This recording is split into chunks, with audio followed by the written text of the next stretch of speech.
So to summarise our Think Small research, the findings showed us that to have a pro-poor business environment, how reforms are tackled is as important as what reforms we focus on. This is an important message for decision makers, but what does this mean for our work? Especially when some of the challenges that small businesses face require changes in local or national policies.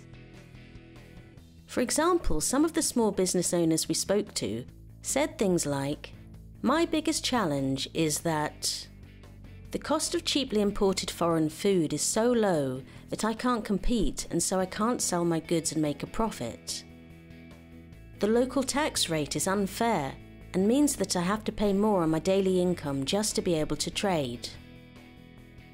Every time I get sick, there is nothing for me to fall back on. I can't work and so I don't earn." We can't solve these issues just through standard livelihoods programs. Instead, we need to develop different ways of working. For example, integrating advocacy into our livelihoods programs offers a solution. For CAFOD, advocacy is about influencing decision makers at a local, national or international level to change their policies, spending or priorities so that they work in favour of poor people and communities. It's about tackling the root causes of poverty and vulnerability and empowering poor communities so that their voices are heard and acted upon. It is best done in partnership with others, as there is power in numbers.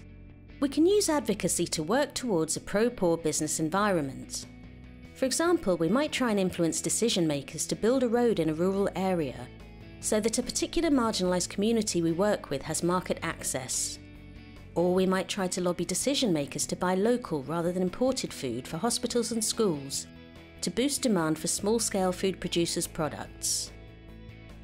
This work requires strong local civil society organisations, communities and small business representatives who are confident to take action and speak out on the issues that affect them. We therefore need to think about the type of skills and support that people need to be able to do this work. 5 important things we know so far. The business environment impacts on the success of small businesses and livelihoods projects.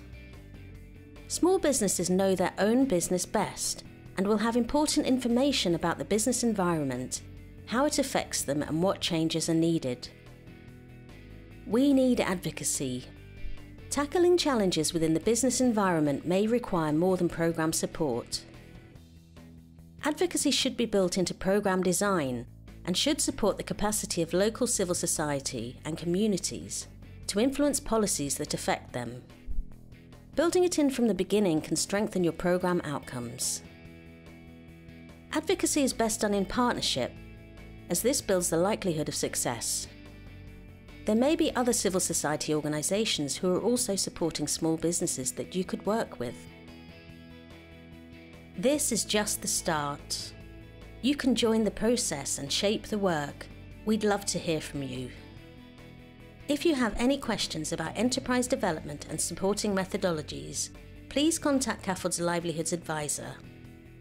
If you are interested in integrating advocacy into your enterprise development work, please contact CAFOD's policy team and see the Thinking Small resources page.